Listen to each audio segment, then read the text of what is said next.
स्याद्वादनय षट्द्राव्य गुण पर्याय और प्रमाण का, जड़ कर्म चेतन बंधकारु कर्म के अवसान का, कह कर स्वरूप यथार्थ जग का जो किया उपकार है, उसके लिए जिन वाणी माँ को वंदना शत बार है, वंदना शत बार है, वंदना शत बार है।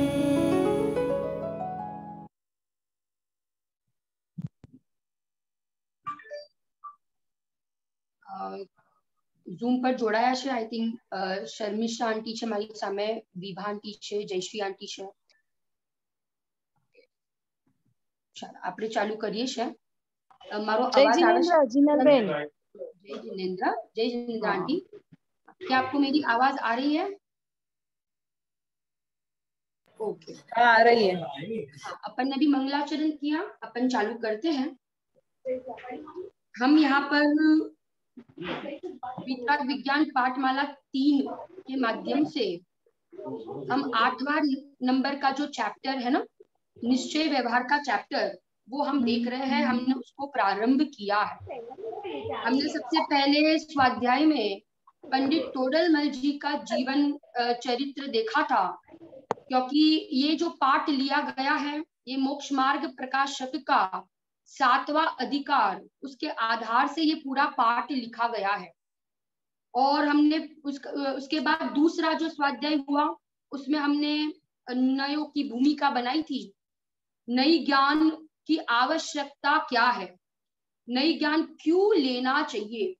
हमने दादा के द्वारा लिखा गया जो परम भाव प्रकाशक नई चक्र नामक ग्रंथ है, उसमें लिखा है कि नई ज्ञान आवश्यक ही नहीं परंतु नई ज्ञान लेना अनिवार्य है। अनिवार्य, अनिवार्य माने होता है कंपल्सरी। मैं जल्दी से 2 मिनट में रिवीजन करके आगे का विषय प्रारंभ करूंगी। नई ज्ञान आवश्यक ही नहीं परंतु अनिवार्य है। क्यों, उसके दो बिंदु बताए थे। एक पॉइंट तो बताया था कि हमारी पूरी जिनवाणी नयों की भाषा में लिपिबद्ध है। लैंग्वेज हमारी जिनवाणी माता की लैंग्वेज क्या है, तो नई वो हमारी जिनवाणी माता की लैंग्वेज है, इसीलिए हमें नई ज्ञान लेना जरूरी है।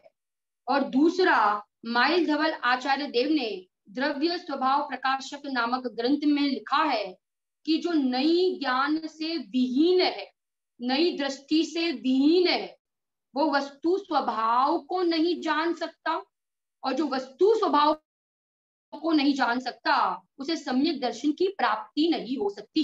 इसलिए दूसरा कारण बताया था कि नई ज्ञान, सम्यक दर्शन के लिए नई ज्ञान लेना बहुत जरूरी है, क्योंकि बिना नई ज्ञान के हम सम्यक दर्शन की प्राप्ति 3 काल में नहीं कर पाएंगे, इसीलिए नई ज्ञान लेना जरूरी है।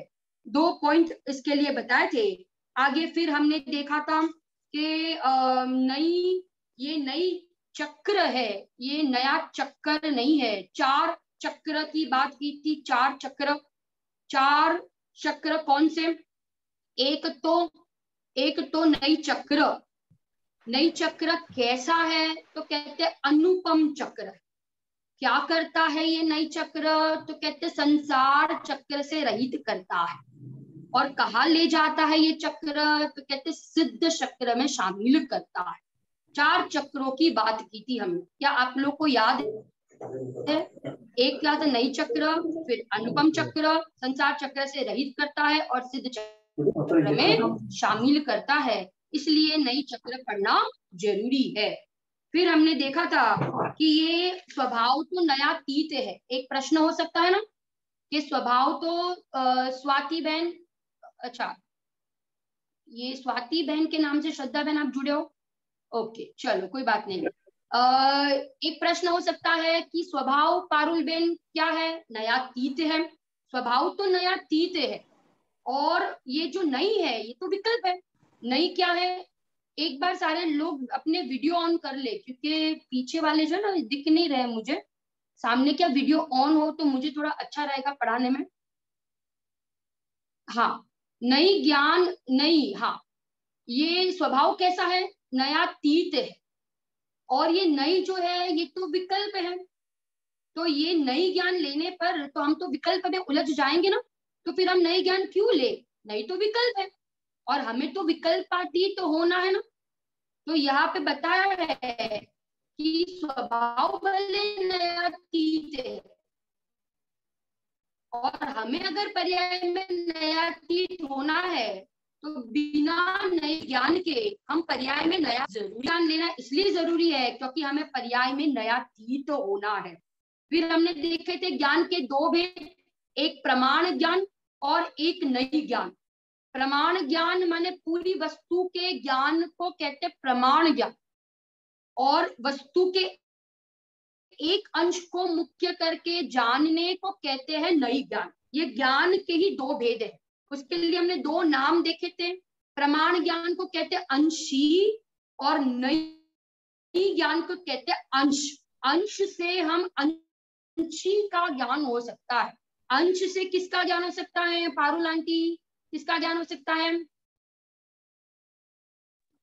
अंशी का ज्ञान हो सकता है। बहुत बढ़िया, अंशी का ज्ञान हो सकता है।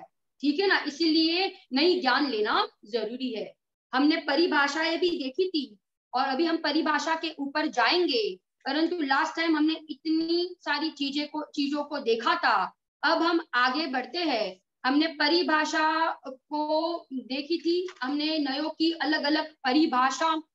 एक परिभाषा तो हमने देखी थी, क्या देखी थी? कि प्रमाण के द्वारा ग्रहित वस्तु के एक अंश को ग्रहण करने का नाम नई है। प्रमाण के द्वारा वस्तु के एक अंश को ग्रहण करने का नाम जयश्री आंटी क्या है? तो कहते हैं नई है। बराबर, प्रमाण के द्वारा वस्तु के एक अंश को ग्रहण करने का नाम नई है। ठीक है, एक ये परिभाषा देखी। एक हमने देखी थी श्रुत ज्ञान के विकल्प को नई कहते हैं। ये दूसरी परिभाषा, श्रुत ज्ञान के विकल्प को क्या कहते हैं? नई कहते हैं। ठीक है, फिर हमने एक परिभाषा देखी थी हमने कि ज्ञाता के अभिप्राय को नई कहते हैं। तीसरी, चौथी देखी थी कि वक्ता के अभिप्राय को नई कहते हैं। ठीक है, पांचवी देखी थी मुख्य और गौण करके जानने की पद्धति को क्या कहते हैं? तो कहते हैं नई कहते हैं। इतनी सारी 5 परिभाषा हमने लास्ट टाइम के स्वाध्याय में देखी थी। इसमें एक परिभाषा आई थी कि ज्ञाता के अभिप्राय को नई कहते हैं। मैंने बताया था, जब ज्ञाता के अभिप्राय को नई कहते हैं तो नई ज्ञानात्मक होते हैं, और जब वक्ता के अभिप्राय को नई कहते हैं तो नई वचनात्मक होते हैं। क्योंकि नई एक परिभाषा ना, मुख्य और गौण करके जानने की पद्धति को नई कहते हैं। तो मुख्य और गौण करने की सामर्थ्य किस में है? तो कहते हैं ज्ञान में और वाणी में, दो में ही है।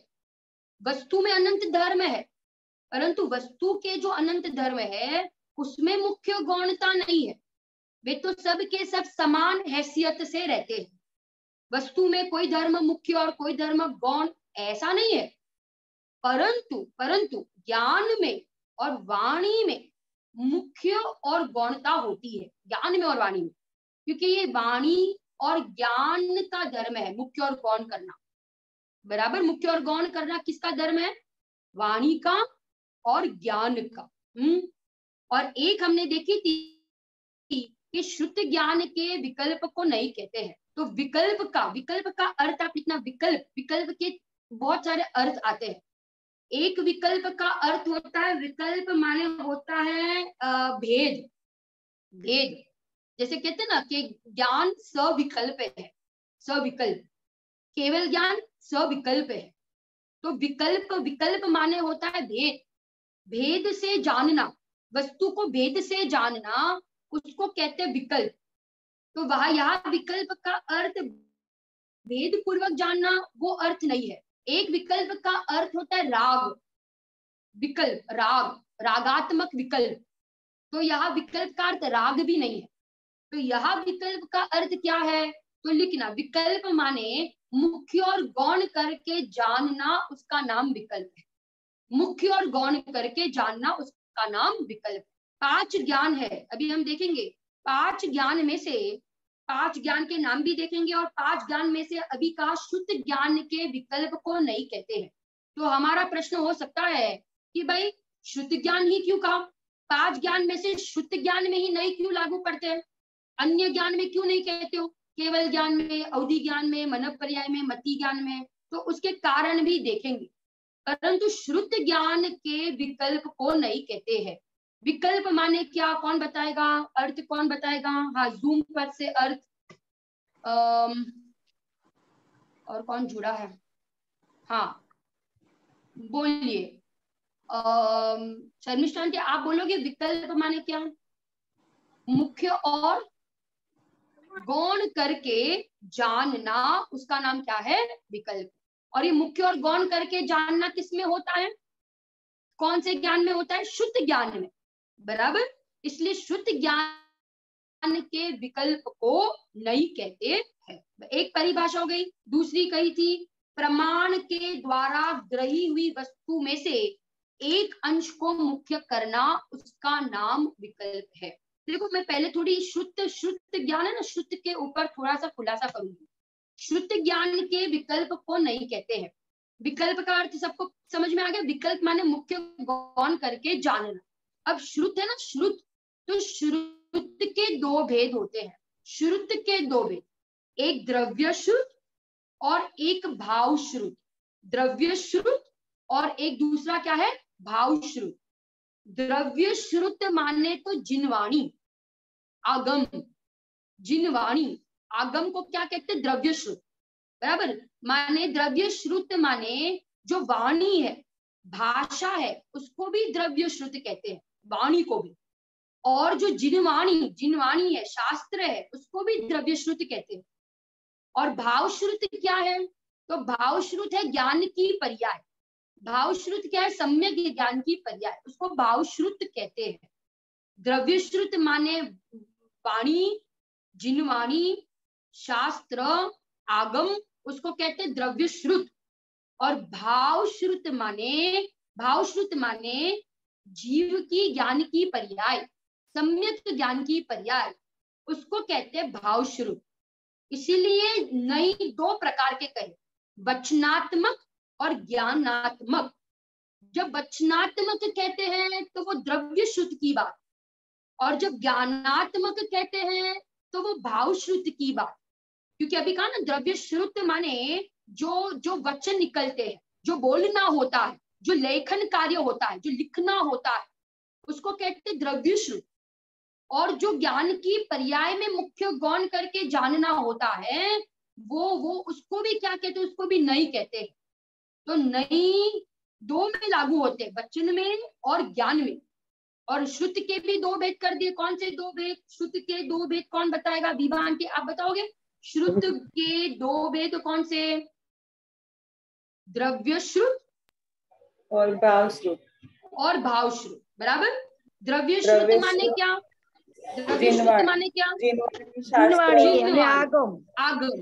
भाव श्रुत ज्ञान की पर्याय। वचन में जो वाणी निकलती है उसको भी द्रव्य श्रुत। और भाव श्रुत माने क्या? भाव श्रुत माने सम्यक ज्ञान की पर्याय, सम्यक ज्ञान की पर्याय, वो भाव श्रुत, बराबर। और द्रव्य श्रुत के लिए आप एक नाम लिख सकते हो, द्रव्य नई। और भाव श्रुत के लिए दूसरा नाम है भाव नई। द्रव्य श्रुत को द्रव्य नई भी कहते हैं और भाव श्रुत को भाव नई भी कहते हैं। इसीलिए जब वचन की अपेक्षा से बात करेंगे तो नई को कहेंगे वचनात्मक, और जब ज्ञान की अपेक्षा से बात करेंगे तो उसी नई को कहेंगे ज्ञानात्मक। ठीक है ना? श्रुत 2 प्रकार के, द्रव्य श्रुत और भाव श्रुत। श्रुत को दो में विभाजित कर दिया। द्रव्य श्रुत माने आगम, जिनवाणी, ये जो वाणी भाषा निकलती है ना, उसको भी द्रव्य श्रुत कहते हैं। और जो सम्यक ज्ञान की पर्याय है उसको कहते हैं भाव श्रुत। तो नई दोनों में लागू होते हैं, एक तो वाणी में भी और एक ज्ञान में भी। जब वाणी में नई लागू पड़ेंगे तो उसी नई को कहेंगे वचनात्मक, और जब ज्ञान में नई लागू पड़ेंगे तो उसी नई को कहेंगे ज्ञानात्मक। ठीक है ना, एकदम इजी हो गया। बराबर, श्रुत के दो भेद हमने देख लिए। फिर हमने देखा था कि शुद्ध ज्ञान की हमने एक परिभाषा, शुद्ध ज्ञान के अंश को, विकल्प को नहीं कहते हैं। बराबर, फिर हमने देखी थी एक दूसरी परिभाषा, प्रमाण से जानी हुई वस्तु में से एक अंश को ग्रहण करना, उसका नाम नहीं है। तो एक प्रश्न हो सकता है कि देखो यहाँ पे कहा है ग्रंथ में कि बिना प्रमाण ज्ञान के नई ज्ञान नहीं हो सकता। बिना प्रमाण के नई ज्ञान नहीं हो सकता। बिना प्रमाण के नई नहीं हो सकते, क्योंकि प्रमाण के द्वारा ही नई की उत्पत्ति होती है। प्रमाण के द्वारा ही नई की उत्पत्ति होती है। वेरी इंपॉर्टेंट, माइल्स डबल आचार्य देव ने कहा है कि प्रमाण के द्वारा ही नई की उत्पत्ति होती है। क्यों ऐसा? क्योंकि नई बिना प्रमाण ज्ञान, बिना हम पूरी वस्तु के ज्ञान के बिना हम किसमें मुख्य और गौण करेंगे, हम किसको मुख्य और किसको गौण करेंगे। ठीक है ना, पहले इसलिए तो प्रमाण ज्ञान लेना बहुत जरूरी है। अगर हमने पूरी वस्तु का ही ज्ञान नहीं लिया है तो हम किसको मुख्य करेंगे और किसको गौण करेंगे, कर ही नहीं पाएंगे। इसलिए नई ज्ञान के पहले नियम से प्रमाण ज्ञान हो, और प्रमाण ज्ञान द्वारा ही नयों की क्या होती है, उत्पत्ति होती है। कौन बताएगा ये बात? कौन वापस रिपीट करेगा? प्रमाण के द्वारा ही क्या होती है, नयों की उत्पत्ति होती है। बिना प्रमाण ज्ञान हम मुख्य और गौण नहीं कर पाएंगे। अगर हमने पूरी वस्तु का ज्ञान लिया है तो ही हम उसमें क्या कर पाएंगे, मुख्य और गौण कर पाएंगे। इसीलिए माइल्स डबल आचार्य देव ने कहा है कि प्रमाण के द्वारा ही नयों की उत्पत्ति होती है। बिना प्रमाण ज्ञान के हम नई को उत्पन्न नहीं कर पाएंगे, नई उत्पन्न नहीं हो सकते हैं। ठीक है ना, इसीलिए पहले पूरी वस्तु का ज्ञान लेना बहुत जरूरी है, और फिर उसमें से जब मुख्य और गौण होता है तो उसको नई कहते। आपको इतना क्लियर हुआ कि मैंने अभी एक लास्ट पॉइंट जो माइल्स डबल आचार्य देव ने कहा, वो ये पॉइंट कौन वापस रिपीट करेगा? हाँ, श्रद्धा बहन आप रिपीट करोगे? हाँ बोलिए। प्रमाण ज्ञान के बिना नए का ज्ञान पॉसिबल नहीं है। हाँ, क्योंकि प्रमाण वस्तु का ज्ञान है और नए इसके एक अंश का ज्ञान है, तो अंश के बिना अंश का ज्ञान पॉसिबल नहीं है, पॉसिबल ही नहीं है। बराबर, हम मुख्य और गौण ही नहीं कर पाएंगे। हमने अगर पूरी वस्तु को जाना होगा तो हम उसमें से क्या कर पाएंगे, मुख्य और गौण कर पाएंगे। इसलिए पहले क्या लेना बहुत जरूरी है, वस्तु का कौन सा ज्ञान लेना जरूरी है, प्रमाण ज्ञान, और फिर उसमें से क्या होगा, नयों की उत्पत्ति होती है। बराबर ना, जैसे 6 डाला में कहा ना, बिन जाने ते दोष गुणन को कैसे तजिए गइए, माने बिना दोष और गुणों को जाने बिना हम दोषों को कैसे त्यागेंगे और गुणों को कैसे ग्रहण करेंगे। इसीलिए प्रमाण ज्ञान पहले लेना जरूरी है। प्रमाण के 2 अर्थ किए थे लास्ट टाइम। एक अर्थ प्रमाण का, प्रमाण माने होता है सम्यक ज्ञान, प्रमाण माने सम्यक ज्ञान। और एक दूसरा अर्थ प्रमाण का, प्रमाण ज्ञान माने पूरी वस्तु का ज्ञान। प्रमाण शब्द के 2 अर्थ, एक प्रमाण माने होता है सम्यक, 5 ज्ञान प्रमाण है, 5 ज्ञान प्रमाण है, तत्प्रमाणे 5 ज्ञान प्रमाण है, तो वहां प्रमाण का अर्थ है सम्यक।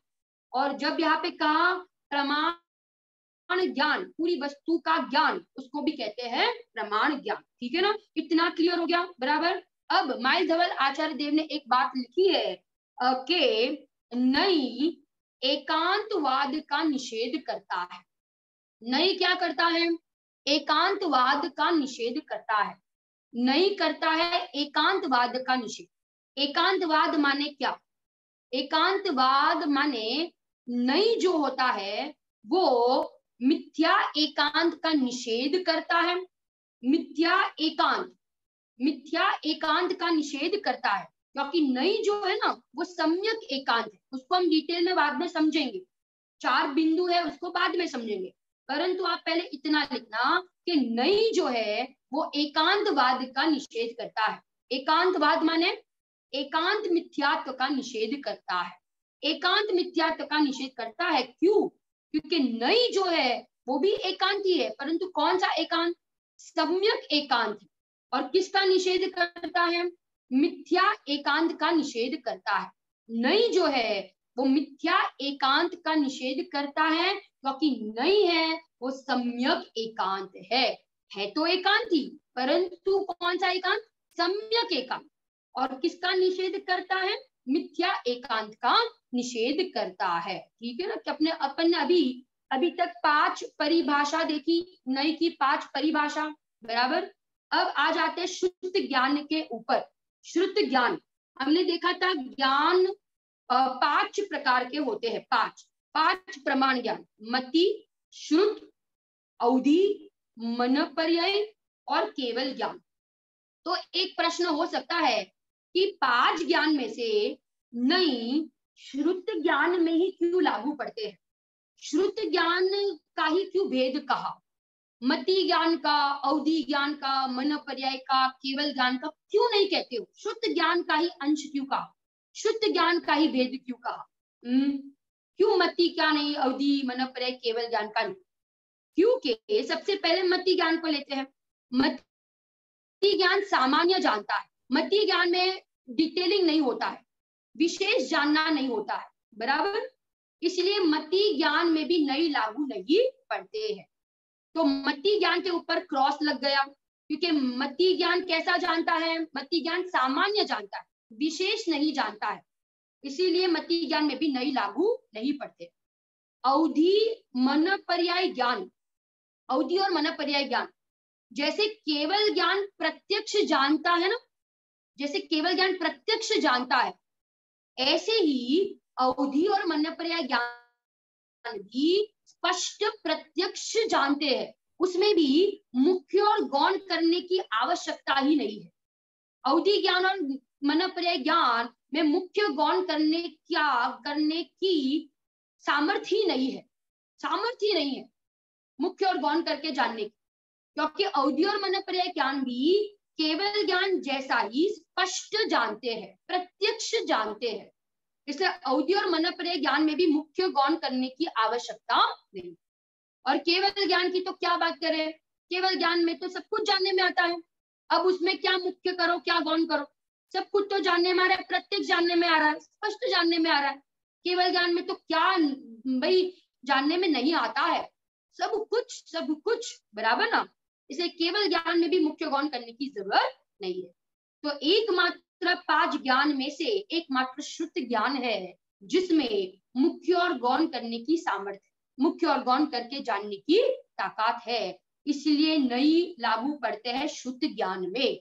शुद्ध ज्ञान में क्योंकि शुद्ध ज्ञान में ही मुख्य और गौण करने की क्या है? सामर्थ्य है, शक्ति है। और शुद्ध ज्ञान जैसे अवधि और मनपर्याय और केवल ज्ञान स्पष्ट प्रत्यक्ष जानते हैं, ऐसा शुद्ध ज्ञान नहीं जानता है, क्योंकि 5 ज्ञान में से 2 ज्ञान मति शुद्ध परोक्ष ज्ञान और अवधि, मनपर्याय और केवल ज्ञान प्रत्यक्ष ज्ञान।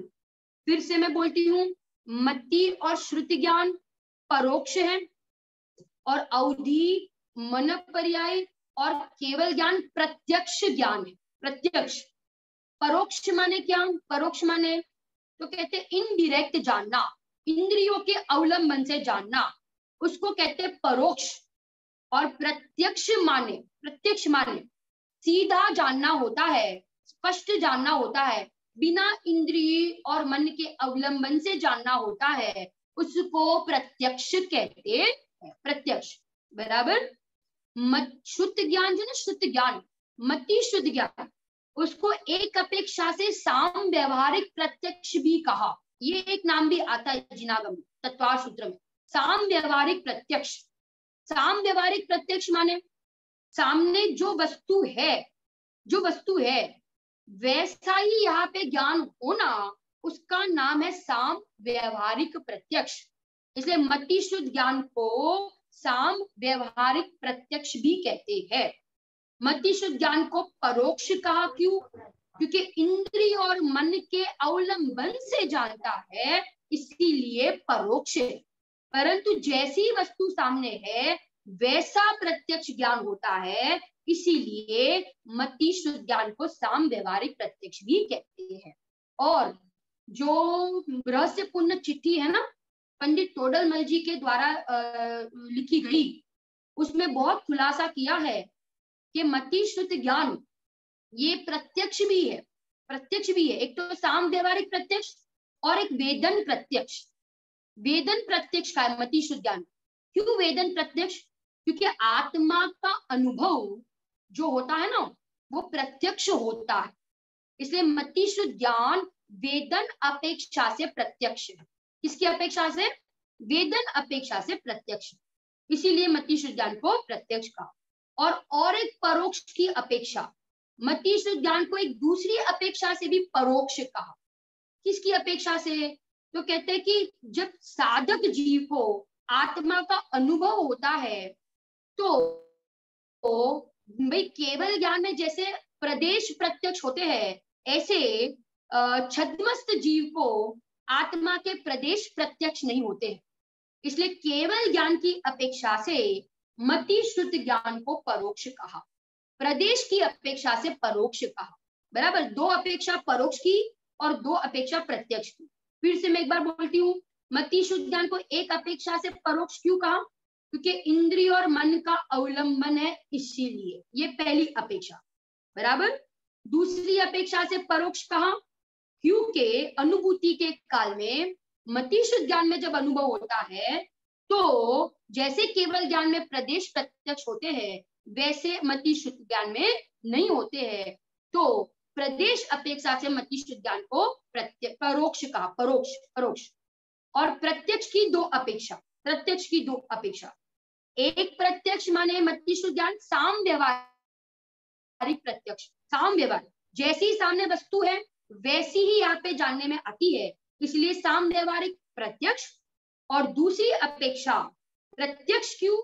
क्योंकि वेदन अपेक्षा से प्रत्यक्ष है। वेदन, आत्मा का जो अनुभव होता है वो सबको समान होता है, चाहे वो तिर्यंच गति का हो, चाहे वो मनुष्य का हो, चाहे वो नरक का नारकी हो, कि चाहे सिद्ध भगवान हो। वेदन तो सबको समान, प्रत्यक्ष। एक बहुत प्रसिद्ध दृष्टांत सुनाई होगा आपने कि एक अंधा व्यक्ति शक्कर चखे और एक देखने वाला व्यक्ति शक्कर चखे। बोलो, दोनों को सेम स्वाद आता है कि नहीं? दोनों को सेम स्वाद आता है, ख्याल आ रहा है? ऐसा नहीं है कि एक को देखने वाले को अलग और अंधे को अलग, स्वाद दोनों को सेम, परंतु एक शक्कर देख रहा है और एक को शक्कर दिखाई नहीं दे रही है। ऐसे ही छद्मस्त जीव को जो आत्मा का अनुभव होता है और सिद्ध भगवान को जो अनुभव होता है, तो दोनों को वेदन अपेक्षा से तो दोनों का अनुभव समान है, परंतु प्रदेश अपेक्षा से अंतर है। क्योंकि केवल ज्ञान में तो प्रदेश प्रत्यक्ष दिखते हैं और छद्मस्त जीव को आत्मा के प्रदेश नहीं दिखते हैं। ठीक है ना? इसीलिए उस अपेक्षा से मति शुद्ध को परोक्ष कहा। बराबर। ये शुद्ध ज्ञान शब्द आया ना, इसलिए मैंने थोड़ा सा खोला यहाँ पे। शुद्ध ज्ञान के संदर्भ में शुद्ध ज्ञान के अपन ने दो भेद देखे पहले ही। शुद्ध ज्ञान कौन से? दो प्रकार के। श्रुत के दो भेद किए, श्रुत के दो भेद, श्रुत के दो भेद। हाँ विभांति बोलिए, शुद्ध के दो भेद। द्रव्य श्रुत और भाव श्रुत। बहुत बढ़िया। मति श्रुत को कितनी अपेक्षा से परोक्ष कहा? कितनी अपेक्षा से परोक्ष? वचनात्मक ने भावात्मक। नहीं, कितनी अपेक्षा से परोक्ष, अभी बताया था ना, कितनी अपेक्षा, तो कितनी अपेक्षा से परोक्ष का, 2 अपेक्षा। बहुत बढ़िया, 2 अपेक्षा समझ में आई। 2 पहली अपेक्षा से परोक्ष क्यों इंद्रिय कहा? इंद्रिय के आलंबन से जो होता है ना, इसलिए परोक्ष कहा। बहुत बढ़िया, वेरी गुड, सुपर। और दूसरी अपेक्षा से परोक्ष क्यों कहा? प्रदेश प्रत्यक्ष नहीं होते ना, इसलिए बहुत बढ़िया, वेरी गुड, प्रदेश प्रत्यक्ष नहीं होते इसलिए परोक्ष। ठीक है ना, इतना क्लियर। अब मति शुद्ध ज्ञान को प्रत्यक्ष कहा। प्रत्यक्ष कहा क्यों? क्यों? क्योंकि पहली अपेक्षा प्रत्यक्ष क्यों? वेदन में आता है ना, इसलिए वेदन। बहुत बढ़िया, वेदन में, वेदन अपेक्षा से मति शुद्ध ज्ञान कैसा है? प्रत्यक्ष। ठीक है, एक अपेक्षा हो गई। और जो सामने वस्तु रखी है ना, वो वही की वही दिखाई देती है, उस अपेक्षा के समव्यवहारिक प्रत्यक्ष कहा ना। बहुत बढ़िया, सुपर, एकदम क्लियर हो गया। सामने जैसी वस्तु है वैसी ही यहाँ पे जानने में आती है, इसलिए साम व्यवहारिक प्रत्यक्ष कहा गया है। ठीक है ना, तो हमने 2 अपेक्षा से प्रत्यक्ष और 2 अपेक्षा से परोक्ष थोड़ू समझाओ। वेदन प्रत्यक्ष फरी समझाओ। कौन? वेदन प्रत्यक्ष। वेदन प्रत्यक्ष इसलिए क्योंकि जो अनुभव वेदन, आत्मा का जो वेदन होता है, आत्मा का जो अनुभव होता है, आत्मा जो फीलिंग में, वेदन का अर्थ आप लिखो फीलिंग, जो अनुभव हो रहा है, जो वेदन हो रहा है, जो अंदर में जो निर्विकल्प दशा हुई, अनुभूति की दशा हुई, स्वसंवेदन हुआ, जो आत्मा का रसास्वादन हुआ, तो ये तो प्रत्यक्ष हुआ। प्रत्यक्ष जैसे मैंने अभी कहा ना कि एक अंधा व्यक्ति शक्कर खा रहा है, उसको वो शक्कर का स्वाद तो प्रत्यक्ष आ रहा है ना, भले उसको शक्कर दिख नहीं रही है, परंतु जो देखता व्यक्ति शक्कर का अनुभव कर रहा है, वैसा ही अनुभूति एक अंधे व्यक्ति को हो रही है कि नहीं, शक्कर की हो रही है कि नहीं, बराबर। तो वो जो स्वाद आ रहा है ना, उसको कहते हैं वेदन। जो अनुभव में आ रहा है, जो फीलिंग में आ रहा है, उसको कहते हैं वेदन। तो अनुभूति की अपेक्षा से, वेदन की अपेक्षा से, फीलिंग की अपेक्षा से मति शुद्ध ज्ञान कैसा है? प्रत्यक्ष। ठीक है ना, तो यहाँ पे अपन ने शुद्ध ज्ञान को समझा कि शुद्ध ज्ञान के विकल्प का अर्थ बताया था। विकल्प माने क्या? हाँ बोलिए। विकल्प बताया था। विकल्प का एकदम सरल अर्थ, विकल्प माने क्या? मुख्य और गौण करके जो जानना होता है उसको क्या कहते हैं? विकल्प कहते हैं। मुख्य और गौण करने को विकल्प कहते हैं। और एक परिभाषा में आया था अभिप्राय शब्द, ज्ञाता के अभिप्राय, वक्ता के अभिप्राय। तो एक प्रश्न हो सकता है कि अभिप्राय का अर्थ क्या है? अभिप्राय माने क्या? क्योंकि हमने अभिप्राय का अर्थ तो यही समझा है। अभिप्राय माने तो हमें यही लगता है कि प्रतीति। अभिप्राय माने श्रद्धा बहन, अभिप्राय का अर्थ क्या हमने पढ़ा अभी तक? अभिप्राय माने श्रद्धा, अभिप्राय माने प्रतीति, अभिप्राय माने रुचि, मान्यता। बहुत बढ़िया, मान्यता है ना। परंतु अभिप्राय का अर्थ यहाँ पे मान्यता की अपेक्षा से नहीं। अभिप्राय का अर्थ आप लिखना, अभिप्राय माने एंगल, अभिप्राय माने दृष्टिकोण, अभिप्राय माने देखने का नजरिया। ज्ञाता का जो देखने का नजरिया है ना, ज्ञाता का जो देखने का एंगल है, ज्ञाता का जो दृष्टिकोण है, वस्तु को देखने का जो एंगल है, उसको अभिप्राय कहते हैं। ये 2-3 शब्द बहुत इंपॉर्टेंट है, क्योंकि ये अगर हम इन शब्दों का अर्थ बराबर नहीं समझेंगे ना, तो हम नए को नहीं समझ पाएंगे बराबर से। तो आप इन शब्दों का अर्थ बराबर लिख लेना। अभिप्राय का अर्थ यहाँ पे प्रतीति नहीं है, अभिप्राय माने मान्यता नहीं, अभिप्राय माने श्रद्धा नहीं, अभिप्राय माने होता है एंगल, अभिप्राय माने दृष्टिकोण, अभिप्राय माने देखने का नजरिया, उसका नाम क्या है? अभिप्राय। क्लियर? तो ज्ञाता के अभिप्राय को, वक्ता के अभिप्राय को क्या कहते हैं? नई कहते हैं। हमने एक देखा कि 5 ज्ञान में नई शुद्ध ज्ञान में ही लागू पड़ते हैं और दूसरे ज्ञान में नहीं लागू नहीं पड़ते हैं, क्योंकि दूसरे ज्ञान में मुख्य और गौण करके जानने की सामर्थ्य नहीं है, मात्र शुद्ध ज्ञान में ही मुख्य और गौण करके जानने की सामर्थ्य है। ठीक है, बराबर, इतना क्लियर। अब एक नया प्रश्न कि नई किसको होते हैं। मैं 3 ऑप्शन दे रही हूँ आपको मुझे बताना है नई किसको होते हैं। नई अज्ञानी को होते हैं, नई ज्ञानी को होते हैं, कि नई केवली को होते हैं। कौन बताएगा, बोलिए। नई ज्ञानी को होते हैं, नई अज्ञानी को होते हैं, कि नई केवली को होते हैं। बहुत सरल प्रश्न है। जयश्री आंटी जवाब आपे छे, बहुत सरस। जयश्री आंटी ज्ञानी को ही होते हैं। बहुत, हाँ हाँ, बहुत बढ़िया। नई अज्ञानी को नहीं होते, नई केवली को नहीं होते, परंतु नई किसको होते हैं, ज्ञानी को ही होते। ज्ञानी का ज्ञान ही नयों से युक्त होता है, अज्ञानी का ज्ञान नहीं। लिखना, अज्ञानी को होता है नया भास, अज्ञानी को होता है नया भास, ज्ञानी को होते हैं नई, ज्ञानी के ज्ञान में ही नई होते हैं, और केवली भगवान को नई होते ही नहीं, नई की जरूरत ही नहीं। बराबर, 3 जीवों की बात की, अज्ञानी, ज्ञानी और केवली। अज्ञानी को नया भास, ज्ञानी के ज्ञान में ही नई लागू पड़ते हैं, ज्ञानी को ही नई होते हैं, और केवली भगवान को नई नहीं होते हैं। ठीक है ना, इतना क्लियर।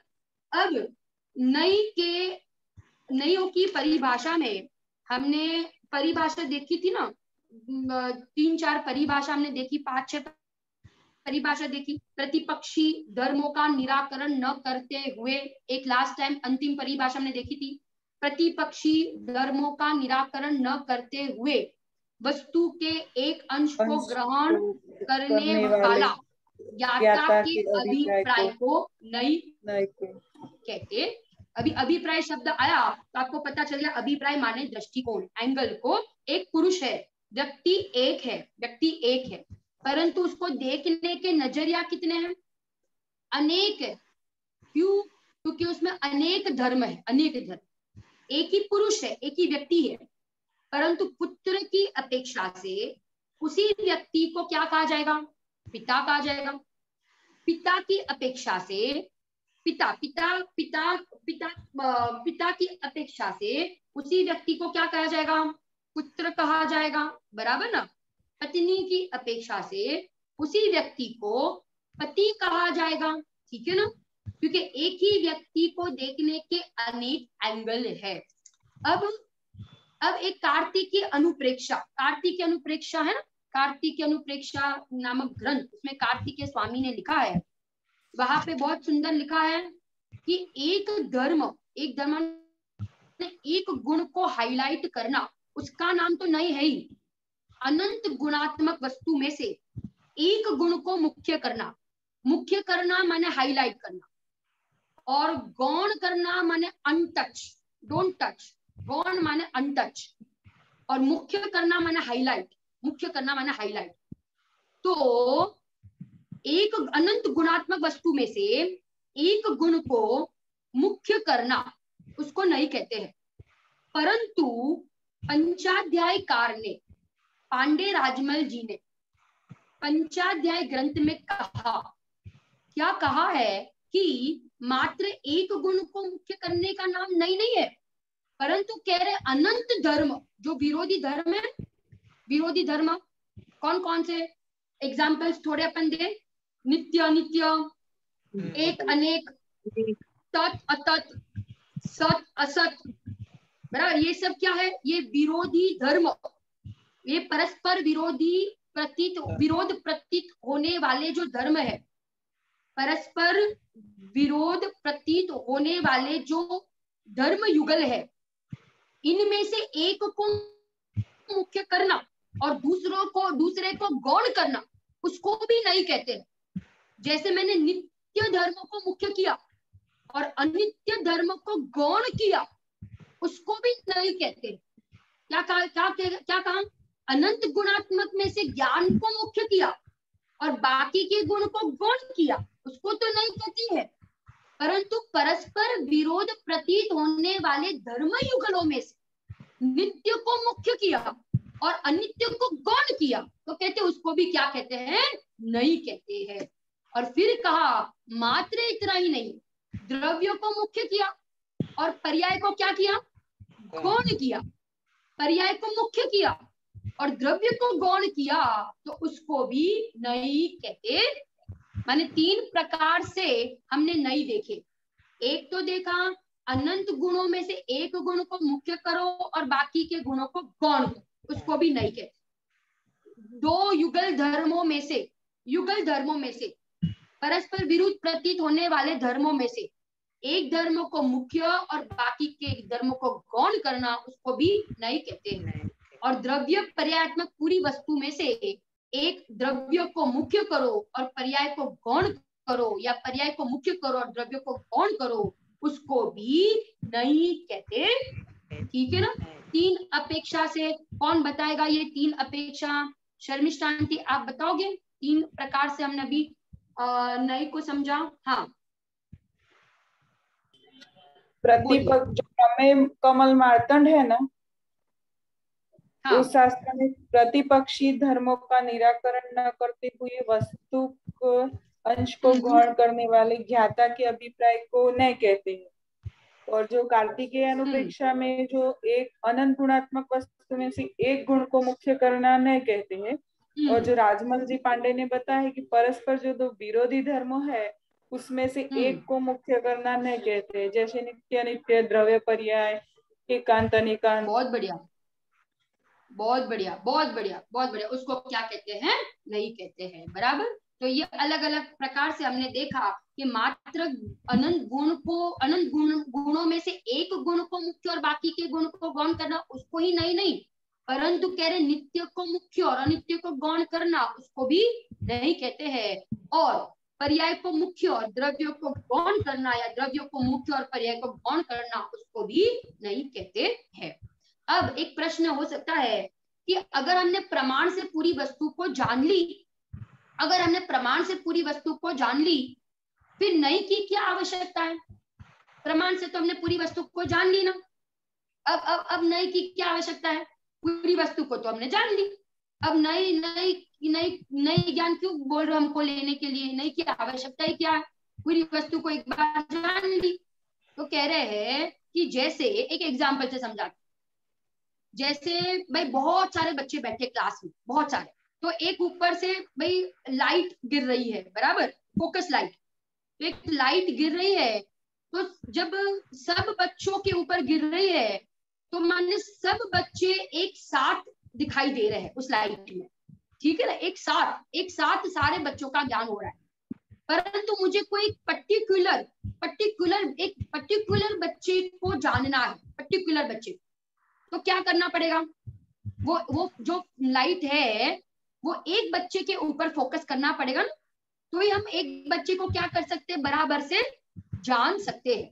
क्योंकि वो जब सारे बच्चों पर गिरती है तो वो हमारे कॉमन हो जाती है, सब बच्चों का एक साथ सामान्य रूप से ज्ञान हो जाता है। परंतु अगर हमें एक एक को बराबर जानना है, विशेष रूप से जानना है, तो वो फोकस लाइट एक एक बच्चे पर डालनी पड़ेगी ना, तभी हम एक एक बच्चे का ज्ञान यथार्थ रूप से कर सकते हैं। ऐसे पूरी वस्तु को तो जान लिया, परंतु अगर हमें एक एक धर्म को, एक गुण को जानना है, तो उसके लिए हमें क्या करना पड़ेगा?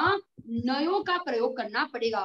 क्योंकि नई के प्रयोग के द्वारा ही हम एक एक आत्मा के गुण, धर्म, शक्ति, स्वभाव को जान पाएंगे और हमें क्या होगी? आत्मा की महिमा आएगी। और आत्मा की महिमा आएगी तो हमारे लिए अनुभूति एकदम सरल हो जाएगी, क्योंकि ये मार्ग महिमा का है, ये मार्ग रुचि का है। इसलिए पूज्य बेन श्री कहते हैं, रुचि अनुयायी वीर्य, जहां जिसको जिसकी रुचि होती है। पूज्य बेन श्री कहते हैं, जेने जेनी रुचि होय, जिसको जिसकी रुचि होती है वो वस्तु, वो पदार्थ बारंबार ज्ञान में आता है, बारंबार। ऐसे ही अगर हमें आत्मा की रुचि होगी, हम आत्मा को यथार्थ रूप से समझेंगे, तो हम आत्मा की अनुभूति कर पाएंगे। समय सार में तो अनुभूति दो प्रकार की कही है। समय सार में अनुभूति दो प्रकार की, एक परोक्ष अनुभूति और एक प्रत्यक्ष अनुभूति। परोक्ष अनुभूति और प्रत्यक्ष अनुभूति। परोक्ष अनुभूति माने होता है विकल्पात्मक अनुभूति और प्रत्यक्ष अनुभूति माने होता है निर्विकल्प अनुभूति। नियम से निर्विकल्प अनुभूति के पहले परोक्ष अनुभूति होती है। क्या होती है? निर्विकल्प अनुभूति के पहले नियम से परोक्ष अनुभूति होती है और उस परोक्ष अनुभूति में नयों के द्वारा आत्मा का निर्णय होता है। परोक्ष अनुभूति माने विकल्पात्मक दशा।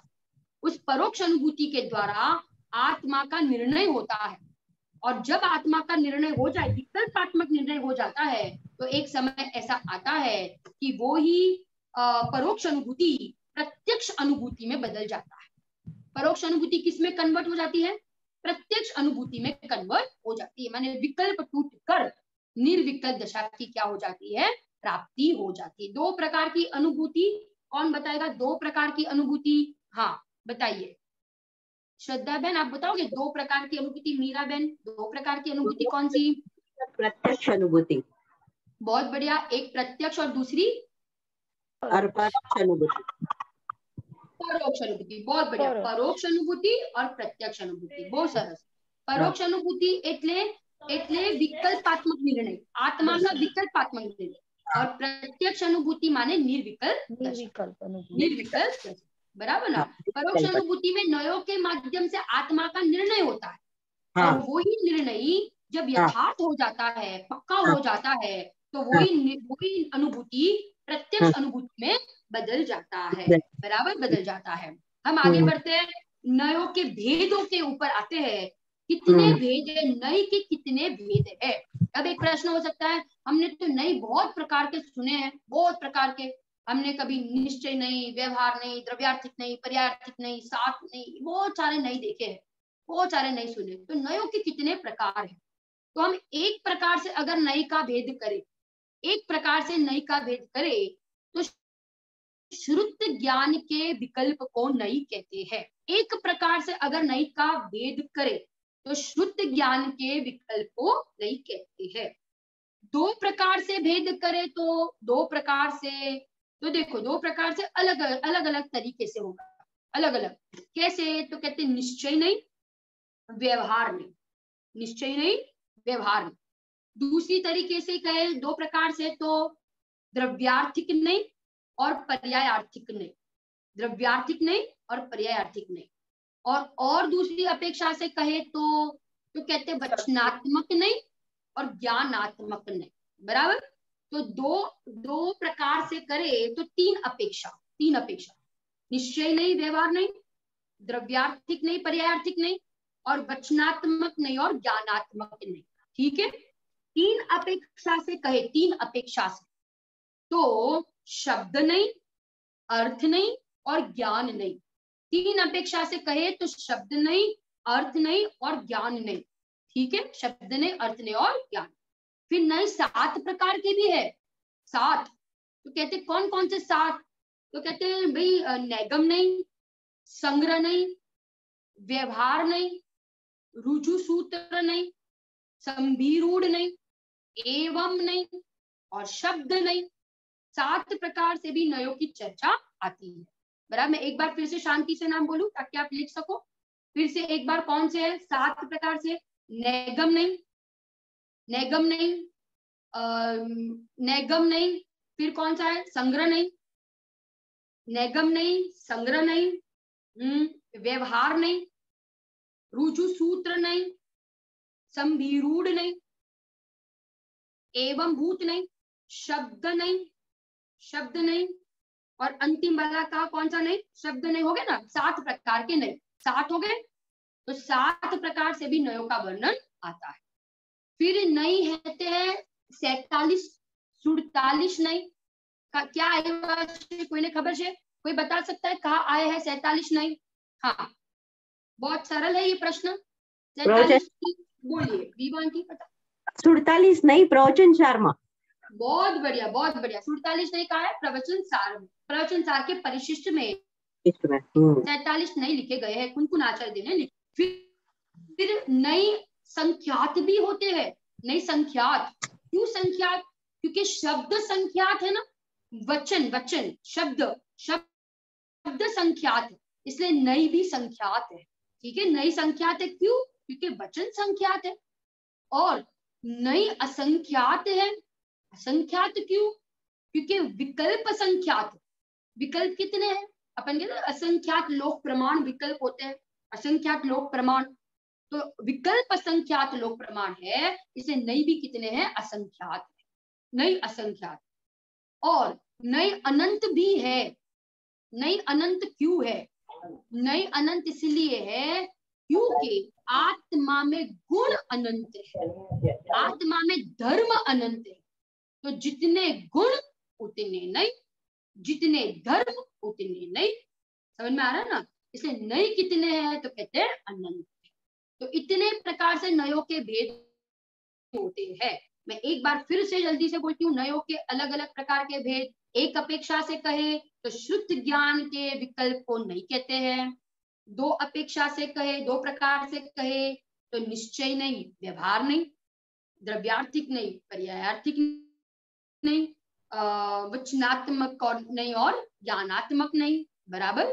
तीन प्रकार से कहे तो अर्थ नहीं, शब्द नहीं और ज्ञान नहीं।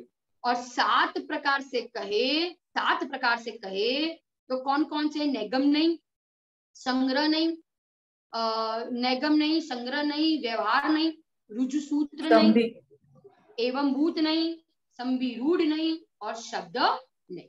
तो ये सात प्रकार से हो गए। फिर हम कहेंगे 47 प्रकार से है, क्योंकि भाई धर्म 47 बताए प्रवचन सार में, तो 47 नई संख्यात है। नई क्यों?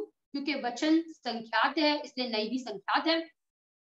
विकल्प असंख्यात है, तो नई भी कितने हैं? असंख्यात है, तो असंख्यात भी है नई। और आत्मा में गुण धर्म अनंत है, इसलिए गुण धर्म अनंत होने के कारण से नई भी कितने हैं? अनंत है। बराबर। तो ये हमने नयों के अलग अलग प्रकार से भेद देखे। एक बार में जो 5-6 परिभाषा नयों की दी है वो कहकर अपन पूरा करते हैं। एक परिभाषा तो सबसे पहले हमने देखी थी कि प्रमाण द्वारा ग्रही हुई वस्तु में से एक अंश को मुख्य करना, एक अंश को ग्रहण करना, उसको नई कहते हैं। ये पहली परिभाषा। दूसरी परिभाषा हमने देखी थी, शुद्ध ज्ञान के विकल्प को नई कहते हैं। तीसरी परिभाषा, ज्ञाता के अभिप्राय को नई कहते हैं। चौथी परिभाषा, वक्ता के अभिप्राय को नई कहते हैं। पांचवी परिभाषा क्या देखी थी अपन ने? मुख्य और गौण करने की पद्धति को नई कहते हैं। एक परिभाषा हमने देखी थी, छठी परिभाषा, प्रतिपक्षी धर्मों का निराकरण न करते हुए वस्तु के एक अंश को ग्रहण करने वाला ज्ञाता के अभिप्राय को नई कहते हैं। इतनी हमने 6 परिभाषा नयों के संदर्भ में देखी। और आगे कोई और परिभाषा भी अगर आगे आएगी तो उसको भी अपन देखेंगे। इतनी परिभाषा हमने, भेद प्रभेद देखे। आज नयों के जितने भेद होते हैं वो हमने देखे। और हमने श्रुत के अर्थ देखे। श्रुत के 2 अर्थ, द्रव्य श्रुत, भाव श्रुत। प्रमाण का अर्थ देखा, 2 प्रकार की अनुभूति, परोक्ष अनुभूति, प्रत्यक्ष अनुभूति। 5 ज्ञान में से 2 ज्ञान परोक्ष और 3 ज्ञान प्रत्यक्ष। मति श्रुत को 2 अपेक्षा से परोक्ष और मति श्रुत को 2 अपेक्षा से प्रत्यक्ष कहा। क्यों कहा वो भी हमने उसका कारण देखा। 5 ज्ञान में से नई शुद्ध ज्ञान में ही लागू पड़ते हैं। बराबर, शुद्ध ज्ञान में ही लागू पड़ते हैं, अन्य दूसरे ज्ञान में नहीं, वो भी हमने देखा। नई की उत्पत्ति के पहले प्रमाण से वस्तु को जानना बहुत जरूरी, क्योंकि प्रमाण ज्ञान के बिना हम मुख्य और गौण नहीं कर पाएंगे। बराबर, ये भी हमने देखा। फिर हमने देखा था नई अज्ञानी को नहीं, केवली को नहीं, परंतु नई ज्ञानी को ही होते हैं, ज्ञानी को ही होते हैं। और नई क्या करता है? मिथ्या एकांत का निषेध करता है, मिथ्या एकांत का नाश करता है।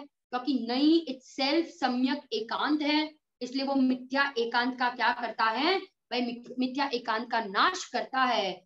और नई जो होते हैं वो शुद्ध ज्ञान में ही लागू पड़ते हैं। अभिप्राय का अर्थ हमने देखा था, अभिप्राय माने होता है अपेक्षा, अभिप्राय माने एंगल, अभिप्राय माने दृष्टिकोण, और एक हमने विकल्प का अर्थ देखा था, विकल्प माने मुख्य गौण करके जानने की पद्धति को विकल्प कहते हैं। इतना आज हमने देखा, और विशेष चर्चा नयों के संदर्भ में हम वापस जब मिलेंगे वेडनेसडे को तब हम करेंगे।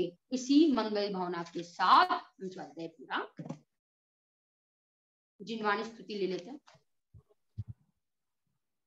निज निधि निज में बताई यह अनंत उपकार है, इसके लिए जिन वाणी माँ को वंदना शत बार है, वंदना शत बार है।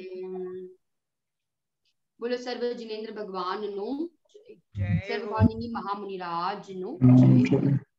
श्याद्वाद में मई अनेकांत में नित्य बोधिनी जिनवाणी मात नो जय।